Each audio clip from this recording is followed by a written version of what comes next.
Hello and welcome to the Asian Peace Talks. This is a podcast series launched by the Asian Peace Program of the Asia Research Institute at the National University of Singapore. The goal of the Asian Peace Program is a noble one, to try and preserve and strengthen peace in Asia.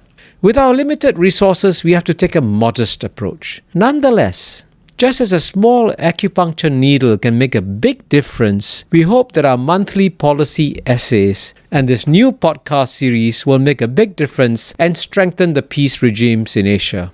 We are truly delighted to begin this podcast series by interviewing Ambassador Tommy Koh, the most distinguished diplomat that Singapore has produced in its history. This may actually be an understatement. Ambassador Tommy Koh has made huge contributions to Singapore in many capacities, including as the chairman of the National Arts Council, the first director of the Asia Europe Foundation, the director of Tembusu College. The list of contributions to Singapore can go on and on and on. However, his contributions on the global stage are even more impressive. He served as the chairman of the UN Conference on the Law of the Sea when the UN Convention on the Law of the Sea was adopted in 1982. He was also chairman of the Preparatory and Main Committee of the UN Conference on Environment and Development in Rio de Janeiro from 1990 to 1992. Amazingly, in addition to his diplomatic and international law contributions, Ambassador Tommy Koh has been a prolific author and editor. His columns and books enjoy a wide following in Singapore and in the rest of the world. Indeed, he has already contributed an essay on China-Japan relations for our Asian Peace Program. We are therefore privileged to have him as our first guest in the Asian Peace Talk. So Tommy, welcome and thank you very much for joining us this morning. So I'm going to begin by asking you a very easy question. The Biden administration came into office in January 2021. 2 months have passed. How would you assess the policies of the Biden administration so far towards East Asia? And I thought it might be good to start with China first, especially since we've just had the meeting between Blinken and Sullivan on the one hand and Yang Jiechi and Wang Yi in Alaska. So tell us, how do you think I want to begin with a larger point. Sure, please do. I want to say that Biden will continue President Obama's policy of pivot to Asia or rebalancing to Asia. It's clear from the things he's done since he came to office that this region, Asia and the larger region of what they now call Indo-Pacific, ranks number one in terms of U.S. priority. The second point I want to make, which is speculative, is that I hope that under the Biden administration, ASEAN and Southeast Asia will be given a prominence more or less similar to that which Obama gave it during his 8 years. So I begin with those 2 big points. I'm glad you began by saying that you will see with the Biden administration, in some extent, the return to the Obama administration and the pivot to Asia. But as you know, in between the Obama and Biden administration, we had the Trump administration. And I'm sort of puzzled that many Americans believe that even though Trump was wrong on many things, he was right on China. So I wonder whether you agree with this assessment. Actually, the disenchantment with China began even before Trump came to power. Mm-hmm. I remember that in 2015, still during the Obama administration, our good friends in New York at the Council on Foreign Relations published a very important paper on China. It was authored by a bipartisan group of Democrats and Republicans. The basic conclusion of this paper was that the era of cooperation with China is over. We've entered a new era of competition with China. And I think that more or less was a precursor to a very big sea change in U.S. policy toward China. In the past, the United States saw China as a friend and a competitor. Today, the United States see China as a competitor and an adversary. Mm-hmm. And this sea change has happened for many reasons, which I don't want to go into. What I want to say is that there is a bipartisan consensus in America, comprising Democrats and Republicans, U.S. Congress and civil society, that China is no longer our friend. But the rise of China is posing a threat to American hegemony in the world and to American security and prosperity. You know, I agree with you that the emphasis now is on competition. But I guess you can either be what I call intelligent and strategic in your competition, or you can be, as I'm afraid the Trump administration was, a bit sort of wild and reckless in its behavior. So how would you assess the Trump, where was the Trump administration right on China and where was it wrong on China? What would you say? Trump had an inconsistent, even incoherent policy toward China. You know, sometimes he praises President Xi as his good friend and so on. At other times, he demonized China. I'm hoping that with the Biden administration and with so many prominent advisors who are experts of our region, we will have a more balanced, more rational, more predictable policy on China. And I hope Biden will not follow the example of Trump and demonize China. I want to tell my American friends in this podcast that China is not your enemy. Don't make China your enemy. I completely agree with you down there, but I'm glad you used the word demonize because it reminds me of the rather harsh speeches made by Mike Pompeo. And if I'm not mistaken, when he spoke at the Nixon Library, he actually said that we have created a Frankenstein. He used that word. Now that's a very alarming word to use. I think more important than Mike Pompeo were the two keynote speeches delivered by Mike Pence on 2 successive years on China. I think that in those 2 speeches, he demonized the Chinese Communist Party. He made it into a struggle between 2 forces, one for good and one for evil, and really made China out to be a force for evil. And that, of course, makes it very difficult, right? If you once you describe the Chinese Communist Party as a force of evil, then it's very difficult to cooperate with them. So I hope we get away from that kind of rhetoric and take a more rational view of areas in which the 2 countries have congruent interests, like climate change, like COVID-19, like nuclear proliferation, where they can cooperate and should cooperate. Areas in which they do not have congruent interests and where they should compete. But I hope the competition doesn't escalate to a higher level of conflicts. You know, that's my fear. I mean, my nightmare scenario is a future war between the United States and China. Yeah, I completely agree with you, Tommy, that a war between the US and China would be disastrous. And here I was going to ask you, there are obviously several flashpoints that might trigger inadvertently a conflict. It could be the South China Sea, it could be the Taiwan Straits. I just wonder which ones worry you the most. Taiwan worries me the most. Can you explain? It's not a Taiwan Strait, you know. It is that, and here I see a departure from what was U.S. policy on Taiwan for a very long time, you know, which was that the United States believes that there's only one China and Taiwan part of China. I think this consensus is fraying. I sense in the U.S. Congress, in the executive branch, in the academic world, a certain tendency to treat Taiwan as more than a province of China. And that worries me. Because I think this is, for China, a cause for war. I think if our friends in Taiwan were to declare independence, and if an American administration were to support that, I think China will have no choice but to go to war. Do you think our friends in Washington, D.C. understand that?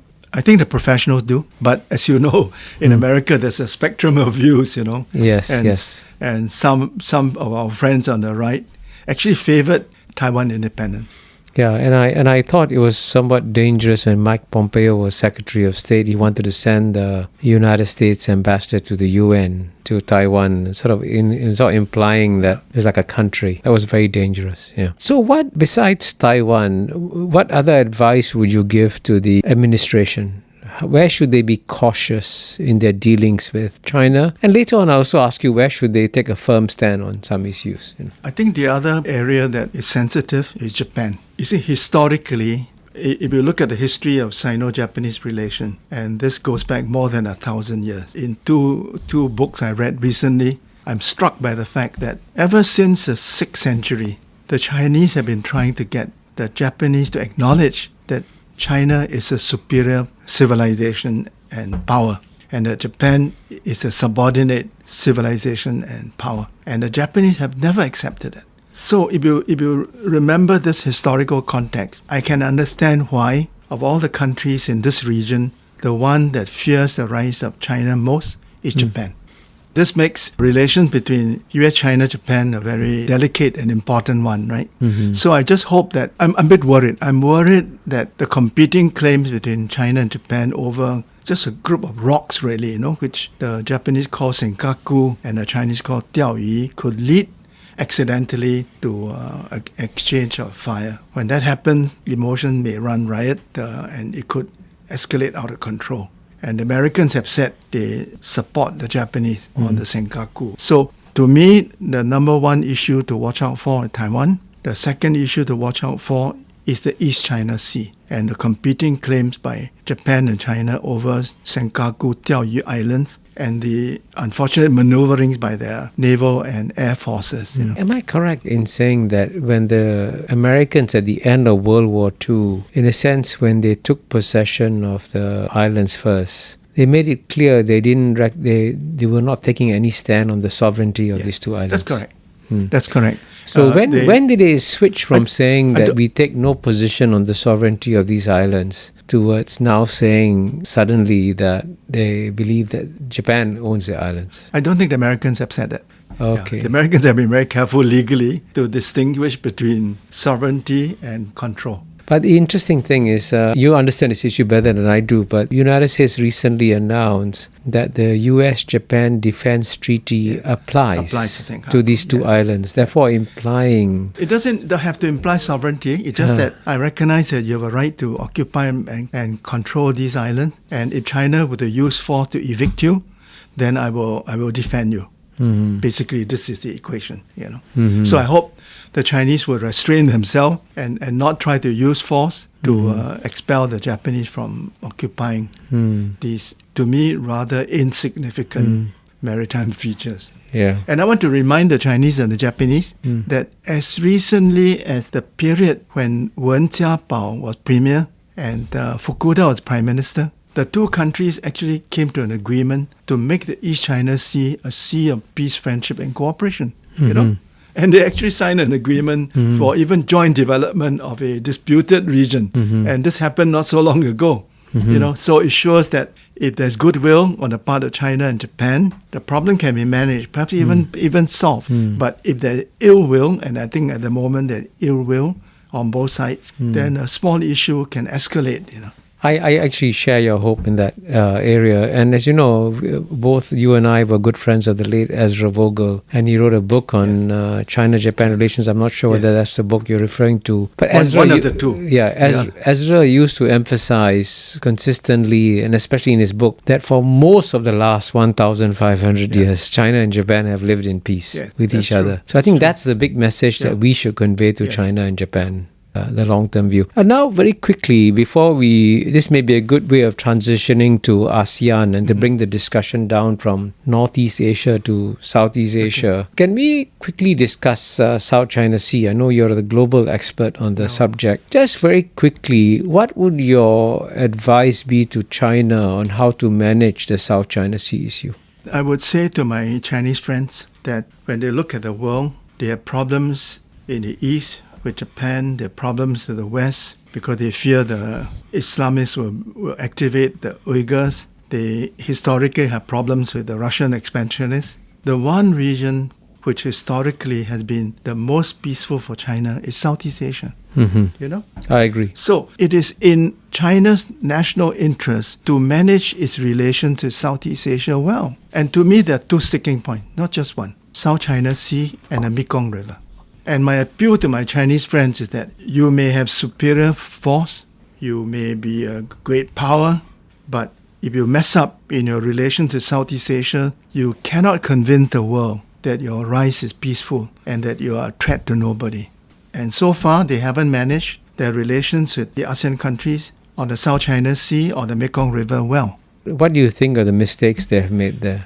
Unfortunately, and I know where my Chinese friends are coming from, but they don't have the same regard that you and I have for law and for international law. So they choose to interpret UNCLOS in a very unique Chinese way, which is not accepted by the majority of the international law community. I think most members of this community would say that there's no legal basis to support the claims of the Chinese based on their map with a 9 dash line. 9 dash lines, And on the Mekong, China is upper riparian state, so is Laos. But unfortunately, both China and Laos do not recognize that when you co-share a river, you don't have absolute sovereignty over the river in your territory. There's a community of interest between you and the lower riparian state. You cannot do things in your stretch of the river that's going to cause harm to the lower riparian states. It's very sad. When I look at the situation, I'm really sad. China has built 11 dams. Laos has built even more dams. And together, these dams have had a devastating impact on the lower riparian states. We should remember that 60 million people depend on the Mekong River for a living, fishing or farming. And the dams have, according to the Mekong River Commission, reduced the fish catch by about 40%. And the trouble with the dams is that it prevents sediment from flowing down the river.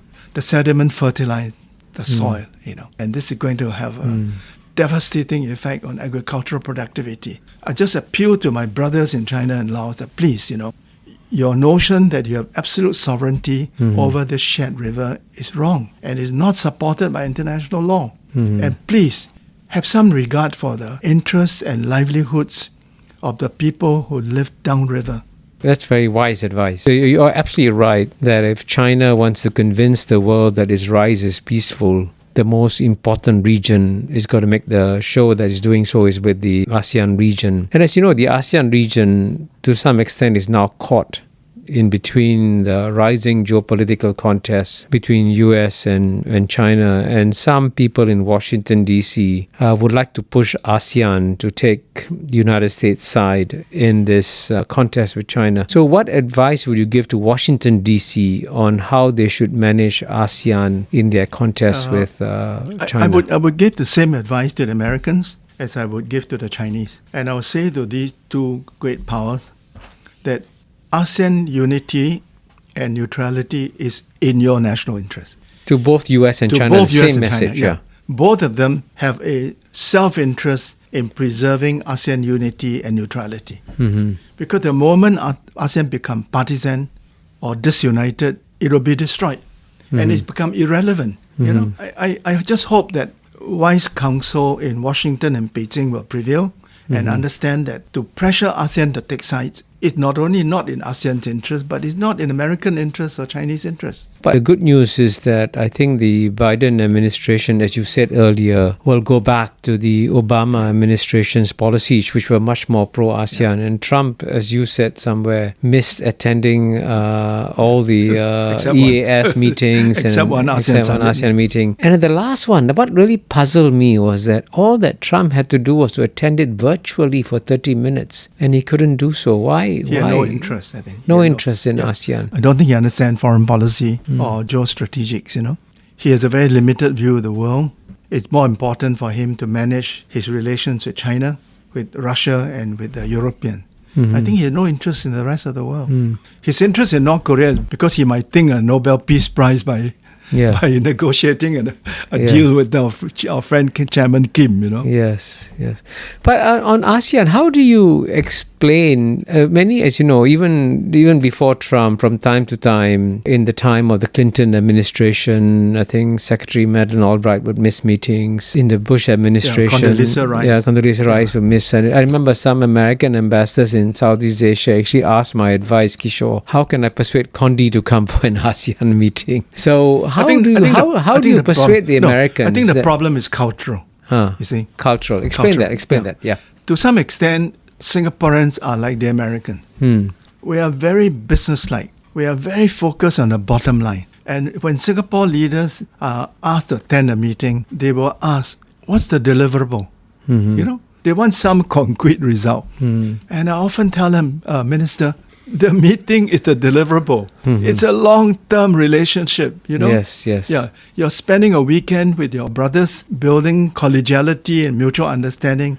That's a deliverable. Yeah. But the Americans don't understand that, you see.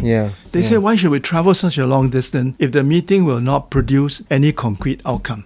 And if it doesn't do that, then the meeting is a failure. And why should I waste my time, They don't understand that it is about relationship. It's about giving your Asian partners face and respect. So to me, it's a cultural problem. You must have seen this essay. I think it's by Ambassador Nicholas Burns, who's now at the Harvard Kennedy School. He paid a tribute to George Shultz, who spent 3 weeks traveling all over East Asia. 3 weeks as Secretary of State. And somebody asked him, why are you doing this? He says, I'm tending the garden.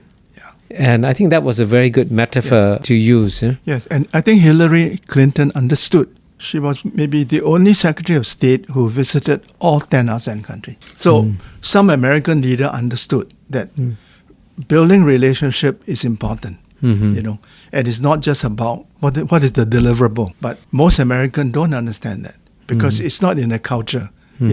Building relationship not so important as accomplishing some concrete end. Yes. But you and I used to attend the ASEAN meetings, and I now forget the sense of camaraderie with Ali Alatas, with Badawi, who became Prime Minister of Malaysia, and even sometimes with the Australians, Gareth Evans, and it was amazing. In Jayakumar, Wong Kan Seng, there was a real sense of community that develops. And even when we disagree, disagree robustly, we are still brothers and sisters. I'll give you an example. I spent most of the year 2007 helping to draft the ASEAN Charter. 10 members of the drafting group, all very senior officials of the 10 ASEAN countries. And there were some very difficult issues, like human rights, on which different countries have different positions. And there were heated arguments, sometimes even exchange of angry words. But when it's all over, we celebrate together, we drink together, we dance together, we are brothers and sisters, That sense of community is very strong. Yeah, and I completely agree with you. And I like you, I'm a great believer in ASEAN, a lover of ASEAN too. And in this regard, there are various dimensions of ASEAN's relations with US and China. One important dimension is the economic dimension. Yes. And, I must say I felt very sad when the Trump administration walked away from the TPP. And a few years later, then, of course, China and the East Asian countries signed the Regional Comprehensive Economic Partnership, RCEP. And I think that's where the more important relationships will evolve. So what would your advice be to the Biden administration on the trade dimension? And then subsequently, I'll also ask you your advice to China on the trade dimension. My message to the Americans is that this region has prospered on the basis of free trade and globalization. And I hope that Biden will not follow Trump and become protectionist or inward-looking. Because if they do, then Asia and USA are on different trajectories. My second point is that the TPP was one of the most important achievements of the Obama administration. I often say to my friends that a free trade agreement is not just about commerce. It's also about strategy. And CPTPP enshrines an important geo-economic architecture. And I would argue that the United States cannot afford not to be part of this architecture. So I hope at some point during the Biden administration, it will be possible politically for him to return to CPTPP. But as you know, the political climate in the US now is very toxic. Both you and I were with Mr. Lee Kuan Yew when he addressed the joint session of Congress. You were in the room, I was in the room, you were the Singapore ambassador in Washington, D.C. then. And I recently read that speech by Lee Kuan Yew again. It was amazing. He was saying what a wonderful job America has done in promoting free trade around the world. And that was 35 years ago, 36 years ago. And now the same US Congress cannot pass free trade agreements. I agree. How do you explain that, Tommy? The Americans go through cycles, cycles when they are free traders, cycles when they are protectionists. It's an unending struggle between the two forces. You must accept that it is endemic in the American political system that you have two competing forces of protectionism and free trade. And right now, the dominant view is protectionist. So it'll be very hard. Even if Biden wants to, he will not get enough support to join CPTPP. So I don't press him. But I just hope that in good time, it would be possible for him to support what was a signal achievement of the Obama administration. I believe you met Joe Biden, right? Yes. You have actually Yeah, worked, very well. you worked with him Yes. in many. Well, how do you characterize him as a person? Actually, he's very much underestimated. And you may remember that Just during tell, if you don't mind, tell our audience, when did you know Joe Biden, in what capacity? I knew him when he was a U.S. Senator and a long-time member of the U.S. Senate Foreign Relations Committee. And you were then the Singapore I was ambassador. ambassador in Washington, yeah. And we, the ASEAN ambassador, What years were you ambassador? in 84 Washington? to 90. 84 to 90, yeah. And we, the ASEAN ambassador, would often call on various members of the Senate Foreign Relations Committee. And Joe Biden was always friendly and supportive of us. From those encounters, I got the good impression that this guy is underestimated by peers who think he's an intellectual lightweight. But actually, he's very knowledgeable. He's a people person. He is not a policy wong like some others, maybe Clinton, Obama policy. He's not a policy wong, but he's a people person. He has a lot of common sense, and he believes in relationship. He's got a global network of friends, So I think more highly of him than many Americans do. Good. That's very good news that he knows ASEAN well. But going back to China now and free trade, how do you explain this Chinese willingness to sign more and more free trade agreements, RCEP, ASEAN-China FTA? What gives them the confidence? I think the genius behind China's FTA policy was their former premier, Zhu Rongji. And what was his view? China owes so much to great visionary leaders like Deng Xiaoping, Zhu Rongji, and others. See, Zhu Rongji was a very unusual Chinese leader in that he was not a bureaucrat. He was visionary. He was courageous, It was he who decided to join WTO. And there were many within China who were opposed to this. And when he accepted so many commitments that would require him to restructure the Chinese economy, to liberalize, he had many enemies. He once joked in a public speech that he has ordered 100 coffins. 99 for his enemy and 1 for himself. Because he said he'd be killed at the end. He thought he would not survive. Yeah, but he survived. yeah. And it was wise. And then it was he who shocked the ASEAN minister. Remember, it was he who proposed an China-ASEAN FTA. Yes. And the ASEAN countries were shocked, right? They were shocked. Yeah, of course. They were shocked. They never imagined that the Chinese would be ready, to open up the economy to the ASEAN countries. Yeah. But it was a stroke of genius. Yeah. And I think he knew that it's a way for China to reassure countries, to give others a stake in China's growing prosperity, and for China to replace USA as a champion of free trade in the world, which they have. Yeah, which is quite remarkable. And here, if you don't mind, Tommy, this may be, I hope I'm not surprising you with this question. The other country that ASEAN would like to get very close to, of course, is India. And we were hoping very much that India will be part of the RCEP. And as you know, sadly decided not to do so. What advice would you give to India on what India can do to sort of strengthen its ties with ASEAN and do more economic agreements with ASEAN? As you know, I'm very close to India, so I was worried they may opt out. So towards the end of the negotiating period, one of my Indian friend, who's a very senior member of the Indian government, said to me, if Singapore can solve their bilateral trade agreement with China, they will sign. So I said, how am I going to do that, So I said, okay, tell me, what is your problem? So the Indian said, we've opened up our economy to China, but China has not reciprocated. The Chinese promised to allow Indian pharmaceuticals entry to the Chinese market, and they have not delivered. The Chinese have offered to open up the market to Indian services, and they have not delivered. And they say that my Indian friend said to me, the result is an ever greater trade deficit on the part of India with China. And it becomes politically untenable in India. So they fear that RCEP will make things worse, you see, unless they can fix the trade problem with China. But how are we, Singapore and ASEAN, going to do that? But I acknowledge it's an issue. India, China, like India, Japan, have had thousands of years of peaceful relations. But today there's such a huge deficit of trust between China and India, you know, and all this trouble on the Himalayan mountains is unnecessary, you know. But bottom line is there's no trust between these two great countries, and therefore without goodwill, they are not able to solve any of the, I think, 5 problems they have.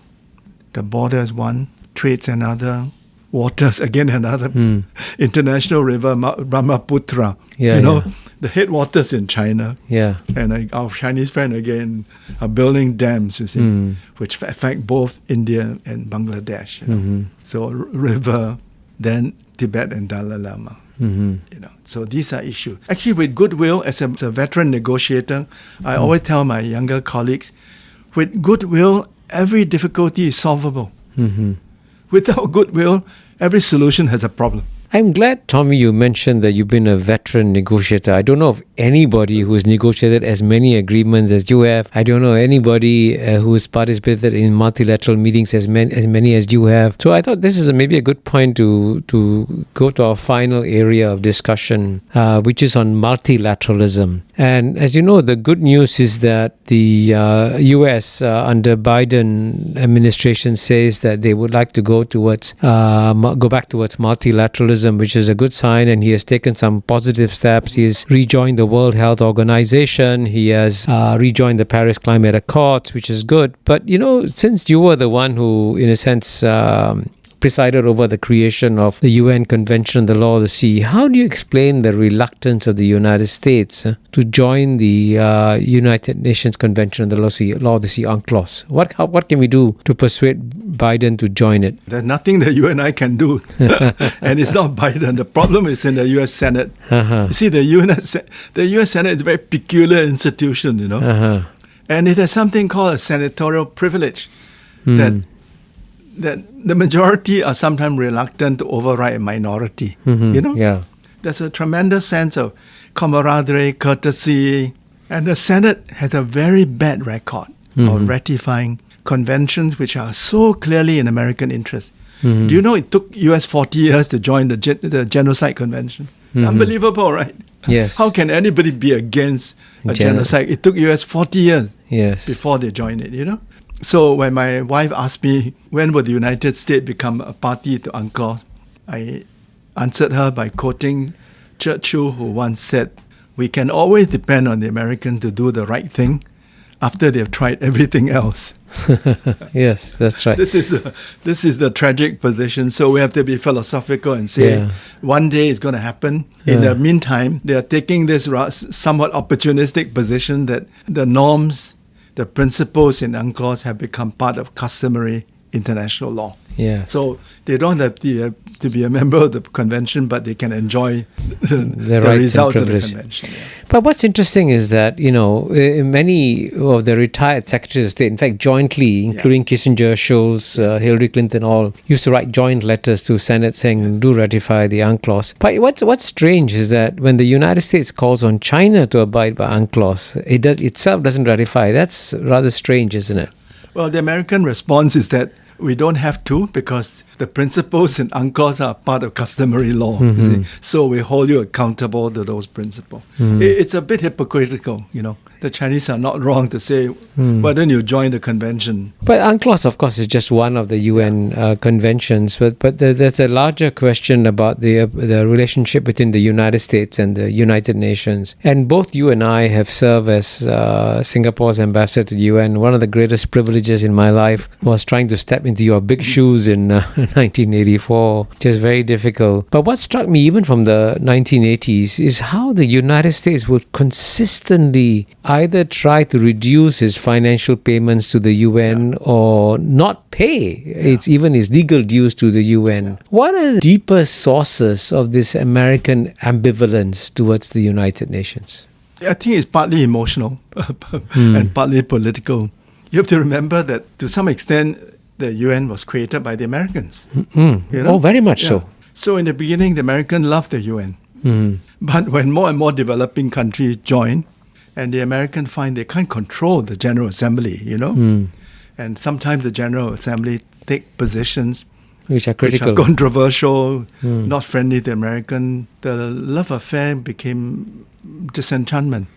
So I think the Americans now have a very skeptical view of the UN. And the other problem is Israel, you see. You know, the Israelis have demonized the UN. And because the Israeli lobby is a very important lobby in America, to some extent, American public opinion reflects Israeli opinion. And they blame the UN for passing all these resolutions critical of Israel. But the Americans do not ask themselves, have the Israelis done things in the occupied territory that deserve criticism? You know, any objective person would say yes. You know. But the interesting thing here is that the Europeans declare that they are in favor of multilateralism. President Macron says he's very much a believer in multilateralism. But the Europeans are very reluctant to nudge the Americans towards taking a more positive attitude towards the UN. Why is that so? Because they've got larger things at stake. You know. I think that for the Europeans, the most important reason for maintaining the link to the United States is security. The ultimate protector of Western Europe is United States. And they will not do anything that would jeopardize this relation. In the same way, sometimes our Japanese friends want to take some initiative which is good for the world, and they hesitate. And I ask my Japanese friend, why don't you go ahead and do it? They say, but we are afraid of offending Washington. So for the Japanese, as for the European, the security relationship with the United States is primary. Well, I agree with that. But at the same time, if the Europeans are genuine good friends of the United States, they should give their good friend good advice. And, it was actually President Bill Clinton who said in a speech in Yale in 2003 that the United States should be trying to create a world with rules and partnerships and habits of behavior that we, United States, would like to live in when we are no longer the military, political, economic superpower in the world. In fact, it's actually in the long-term national interests of the United States to strengthen multilateral institutions, because that creates a more stable world order, and it's also is one way in the long run not of containing China but of constraining China. So it's actually in America's long-term interest to strengthen multilateralism. So why can't the Europeans be good friends and say that what you're doing is against your interests? I'm sure they do it behind closed doors, but whether or not the other side will listen is something else. I don't think President Trump would listen to such advice. He'll probably be deeply offended. Well, President Trump certainly wouldn't, but now with President Joe Biden as president, do you think there's a better chance of a more positive attitude? I think Biden wants to do the right thing, provided that he has the domestic support to do the right thing. But I mean, small things you do, rejoining WHO, Paris Agreement, not blocking the appointment of Minister Ngozi to be the Director General of WTO. And I hope he will unblock the US veto on the appointment of appellate judges at WTO, which has paralyzed the system. These are small steps, So I don't ask for big things that he can't do because there's domestic political opposition. But I would appeal to Biden to please unblock the appointment of appellate judges in WTO, because the compulsory dispute settlement system of WTO was a great achievement. I completely agree with you, and I thought that maybe that might be one way of ending on an optimistic note by asking you, in addition to the specific wish you expressed of unblocking the appointment of appellate judges, are there any other wishes that you would like to convey to the Biden administration that is now taking office? And hopefully, we hope that some members of the Biden administration will listen to this podcast and listen to your wise advice. No, I think... What sort of things would you wish that the Biden administration could do that would help to create a better world and better relations between United States and East Asia, United States and ASEAN, and so on and so forth? I would say three things. Good. One, that for the ASEAN countries, trade, investment, services are just as important as security. And the United States is underperforming in this region. So I would encourage the United States, especially the American private sector, to compete more vigorously with the Chinese in the economic life of this region. So that's my number one message. My second message is that if the United States wants to build a coalition of countries against China, there will be very few countries in this region that will sign on. I think most countries in this region, including some US allies, like South Korea, want to be a faithful ally of the United States, but at the same time be a good friend of China. So they don't want to be forced to choose a binary choice, either with the US or with China. They want to be on good terms with both. And my third point is that don't demonize China, but don't be afraid to be more robust in your response. The Chinese are doing something wrong. And I give you one example. Quite a few years ago, I think during the Obama administration, there was a confrontation between China and the Philippines over Scarborough Shoal. You may remember this. Scarborough Reef, I think. And a good friend of ours, Bonnie Glaser, was the sort of mediator that brokered an agreement between China and the Philippines. And the agreement was that both would withdraw. The Philippines withdrew, but the Chinese did not.